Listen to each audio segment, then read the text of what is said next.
السلام علیکم۔ میں ہوں خالد حمید، خبروں کے ایک بلیٹن کے ساتھ۔ فیصل آباد کی انسدادی دہشت گردی عدالت نے 9 مئی کے 2 مقدمات میں فیصلہ سناتے ہوئے عمر ایوب اور شبلی فراز سمیت 167 ملزمان کو سزائیں سنا دی ہیں۔ انسدادی دہشت گردی کی خصوصی عدالت نے 9 مئی کے 2 مقدمات کا فیصلہ سنایا، جس میں 166 ملزمان کو 10 سال کی سزائیں سنائی گئیں۔ انسدادی دہشت گردی کی خصوصی عدالت نے حساس ادارے پر حملہ کیس میں 185 میں سے 108 ملزمان کو سزا سنائی اور دیگر کو بری کر دیا۔ رکن قومی اسمبلی زرتاج گل اور حامد رضا کو بھی 10 سال قید کی سزا سنائی گئی۔ عدالت نے سیال کاسترو، فواد چودھری اور شاہ محمود قریشی کے صاحبزادے زین قریشی کو بری کر دیا۔ انسدادی دہشت گردی عدالت نے 26 نومبر احتجاج کیس میں 50 پی ٹی آئی رہنماؤں کے وارنٹ گرفتاری جاری کر دیے ہیں۔ اسلام آباد کی انسدادی دہشت گردی عدالت کے جج ابو الحسنات ذوالقرنین نے پی ٹی آئی رہنماؤں کے وارنٹ گرفتاری جاری کیے۔ پی ٹی آئی کے احمد خان بھچر کو پنجاب اسمبلی میں اپوزیشن لیڈر کے عہدے سے ہٹا دیا گیا ہے۔ چند روز قبل انسدادی دہشت گردی عدالت نے پی ٹی آئی کے احمد چٹھا، احمد خان بھچر، ڈاکٹر یاسمین راشد اور میاں محمود الرشید سمیت دیگر ملزمان کو 9 مئی کیس میں مجرم قرار دیتے ہوئے 10 سال کی سزا سنائی تھی۔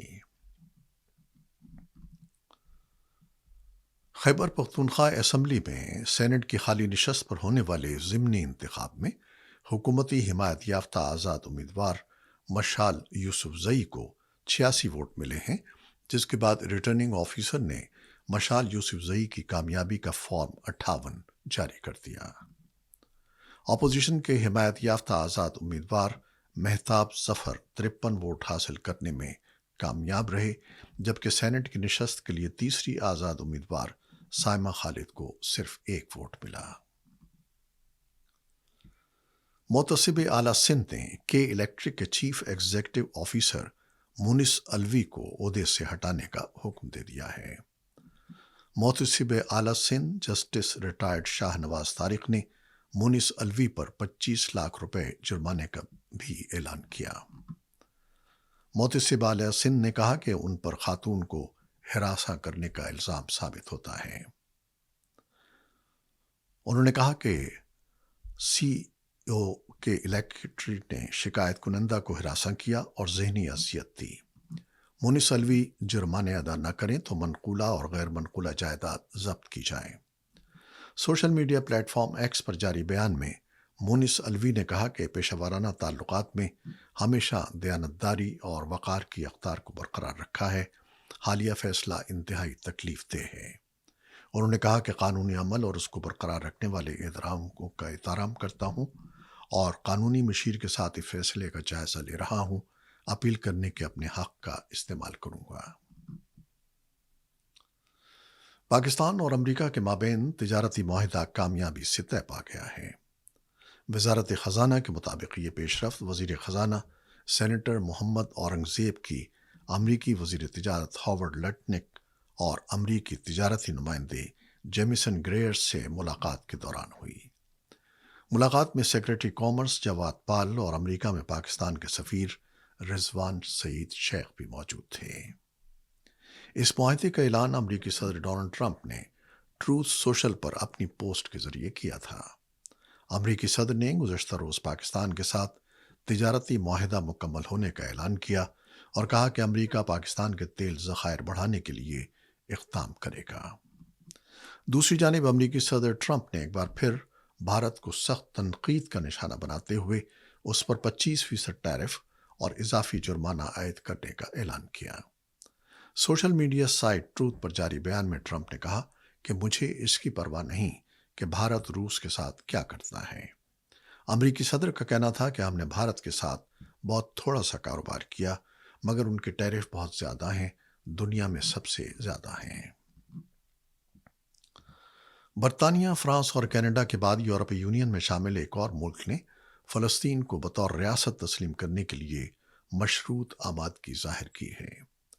گزشتہ روز کینیڈین وزیر اعظم مارک کارنی نے اعلان کیا تھا کہ ستمبر میں ہونے والے اقوام متحدہ کی جنرل اسمبلی کے اجلاس میں وہ فلسطین کو بطور ریاست تسلیم کر لیں گے۔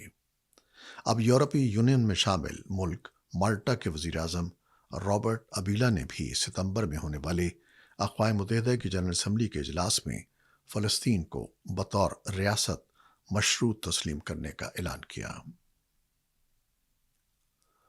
غزہ کے پناہ گزین کیمپوں اور خیموں پر اسرائیلی فوج کی وحشیانہ بمباری سے مزید درجنوں فلسطینی شہید ہو گئے ہیں۔ اسرائیلی فوج نے معصوم فلسطینیوں پر اپنی وحشیانہ بمباری کا سلسلہ جاری رکھا ہوا ہے، جس کے نتیجے میں مزید 52 فلسطینی شہید ہو گئے۔ دوسری جانب شمالی غزہ میں فلسطینی مزاحمت کاروں نے کارروائی کرتے ہوئے 5 اسرائیلی فوجیوں کو ہلاک کر دیا، جبکہ 14 اسرائیلی فوجی زخمی بھی ہوئے، جس کی اسرائیلی فوج کی جانب سے بھی تصدیق کی گئی ہے۔ 7 اکتوبر سن 2023 کے بعد سے اسرائیلی حملوں میں 60,000 سے زائد فلسطینی شہید ہو چکے ہیں۔ شہداء میں 18,500 فلسطینی بچے بھی شامل ہیں۔ یوکرین کے حکام نے جمعرات کو بتایا کہ روس نے یوکرین کے دارالحکومت پر رات بھر میزائلوں اور ڈرون سے حملہ کیا، جس میں ایک 6 سالہ لڑکے سمیت کم از کم 8 افراد ہلاک اور 82 دیگر زخمی ہو گئے۔ یوکرین کی فضائیہ نے بتایا کہ روس نے رات بھر 309 شاہد اور ڈیکو ڈرونز اور 8 کروز میزائل داغے۔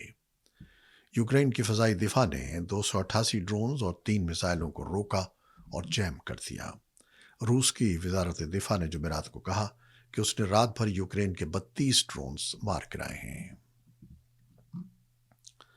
گلگت بلتستان میں گزشتہ دنوں لینڈ سلائیڈنگ کی زد میں آ کر زخمی ہونے والی جرمن کوہ پیما لورا ڈیلمیئر چل بسی ہیں۔ 2 جرمن خواتین کوہ پیما 28 جولائی کو لیلا پیک سر کرنے کے دوران لینڈ سلائیڈنگ کی زد میں آ گئی تھیں۔ ایک کوہ پیما کروز مرینا ایوا کو گزشتہ روز ریسکیو کر لیا گیا تھا، تاہم 31 سالہ جرمن کوہ پیما لورا ڈیلمر لاپتہ تھیں، جن کی اب گلگت بلتستان حکومت کے ترجمان نے انتقال کی تصدیق کر دی ہے۔ 31 سالہ جرمن کوہ پیما لورا ڈیلمر کو جرمنی کی سب سے کامیاب ایتھلیٹس میں سے ایک سمجھا جاتا تھا۔ انہوں نے سن 2018 کے پیونگ چانگ ونٹر اولمپکس میں 2 طلائی تمغے جیتے اور مجموعی طور پر 7 عالمی چیمپئن شپ ٹائٹلز حاصل کیے۔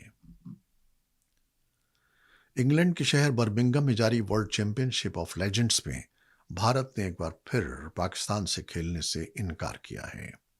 اس بار انکار سیمی فائنل کھیلنے پر کیا ہے۔ اب سیمی فائنل نہ کھیلنے سے پاکستان ٹیم سیدھا world champion ship of legends کے فائنل میں پہنچ جائے گی۔ اس سے قبل world champion ship of legends کے پہلے مرحلے میں بھی بعض بھارتی کھلاڑیوں نے پاکستان کے خلاف میچ کھیلنے سے انکار کیا تھا۔ یہ تھیں وہ خبریں جو یوٹیوب پر ہم نے آپ کے لیے پیش کی۔ آپ انہیں دیکھ سکتے ہیں، اپنے کمنٹس میں اپنی محبتوں کا اظہار کر سکتے ہیں، اپنی رائے دے سکتے ہیں اور اس کو شیئر بھی کر سکتے ہیں۔ اس کے علاوہ آپ اس چینل کو سبسکرائب بھی کر سکتے ہیں۔ جب آپ اسے سبسکرائب کریں گے تو ہم آئندہ بھی آپ کے لیے ویڈیوز پیش کرتے رہیں گے اور ہمارا آپ کا رابطہ مستحکم ہوگا۔ خالد حمید کو اب اجازت دیجیے گا۔ اللہ حافظ۔